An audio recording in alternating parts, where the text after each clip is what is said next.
যে নারী প্রতিদিন সকালে ঘর ঝাড়ু দেওয়ার আগে দুইটি কাজ করবে ওই নারীর কপাল খুলে যাবে।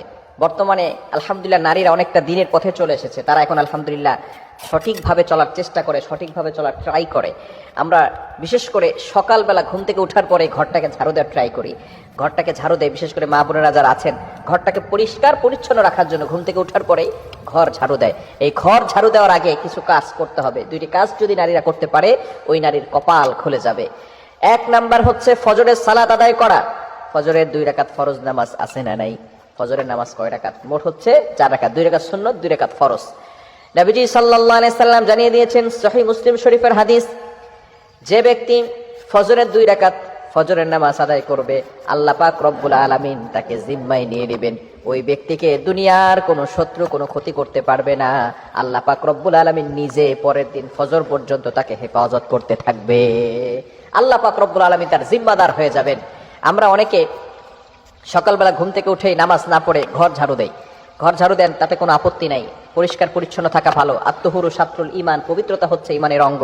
কেননা বিশেষ করে বাংলাদেশি মা বোনেরা যারা আছেন তারা সাংসারিক কাজে ঘুম থেকে উঠার পরেই ঘরটা ঝাড়ু দেয়। এই ঘর ঝাড়ু দেওয়ার আগে, যেহেতু ঘর ঝাড়ু দিলে অপবিত্র হয়ে যাওয়ার সম্ভাবনা আছে, সেহেতু আপনি ঘুম থেকে উঠার পরে ঘর ঝাড়ু দেওয়ার আগেই আপনি প্রথমে ফজরের সালাত আদায় করে নেবেন। কেননা ফজরের সালাত যদি আপনি আদায় করতে পারেন তাহলে কিন্তু অবশ্যই আপনি আল্লাহর জিম্মায় চলে যাবেন। দুনিয়ার কোনো শক্তি আপনাকে কোনো ক্ষতি করতে পারবে না। অনেক সময় মেয়েদের বিয়ে বন্ধ হয়ে যায়, এরকম হয় কি হয় না? বিয়ে হচ্ছে না, সবাই আসতেছে বারবার, কিন্তু কোনো কাজ হচ্ছে না, বিয়ে বন্ধ হয়ে যাচ্ছে। কি যে হচ্ছে কোনো কুলকিনারা খুঁজে পাওয়া যায় না। বিভিন্ন সময় ব্ল্যাক ম্যাজিক করা হয়ে থাকে।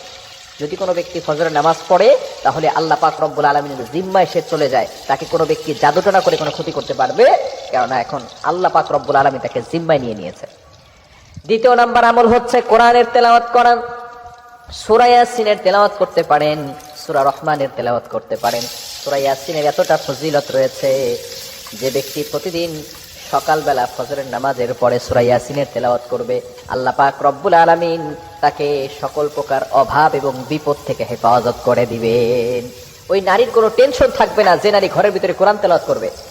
আগের যুগে যে সমস্ত নারীরা ছিল, যে সমস্ত মহিলারা ছিল, তারা ঘুম থেকে ওঠার পরে অল্প হলেও কোরআন তেলাওয়াত করতেন। কিন্তু বর্তমানে আমাদের এমন একটা সমাজ চলে এসেছে যে নারীরা, বিশেষ করে এই ছোট্ট ছোট যে সমস্ত মেয়েরা আছে, কলেজে পড়ে, ইউনিভার্সিটিতে পড়ে, আরো ছোট যারা আছে, এরা দেখা যাচ্ছে ঘুমাই রাত 12টা-1টার সময় আর সকালবেলা উঠে 10টার সময়।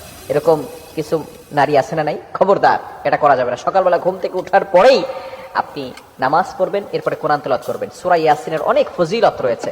সূরা ইয়াসিন যদি কোনো ব্যক্তি পড়ে, একবার পড়লে 10 বার কোরআন খতম করলে যে সওয়াব হয়, আল্লাহ পাক রব্বুল আলামিন সেই সওয়াব তার আমলনামায় দিয়ে দিবে। বলেন সুবহানাল্লাহ।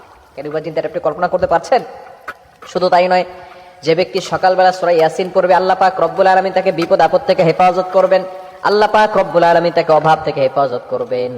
আমরা বর্তমানে রিজিকের জন্য টেনশন করতেছি, দুশ্চিন্তা আল্লাহ পাক রব্বুল আলামিন দূর করে দিবেন, টেনশন দূর করে দিবেন। ফার্স্ট্রেটেড পিপল যে সমস্ত নারীরা আছে, ভালো করে শুনেন, ফজরের নামাজের পরে আপনি সূরা ইয়াসিনের তেলাওয়াত করেন, আল্লাহ পাক রব্বুল আলামিন দুশ্চিন্তা মুক্ত করে দিবেন। দুশ্চিন্তা আপনার থাকবে না, টেনশন থাকবে না, অভাব আপনার জীবনে থাকবে না। আল্লাহ পাক রব্বুল আলামিন বিপদ আপদ থেকে, প্রটেক্ট ফ্রম অল অ্যাক্সিডেন্ট, সকল বিপদ আপদ থেকে হেফাজত করবে।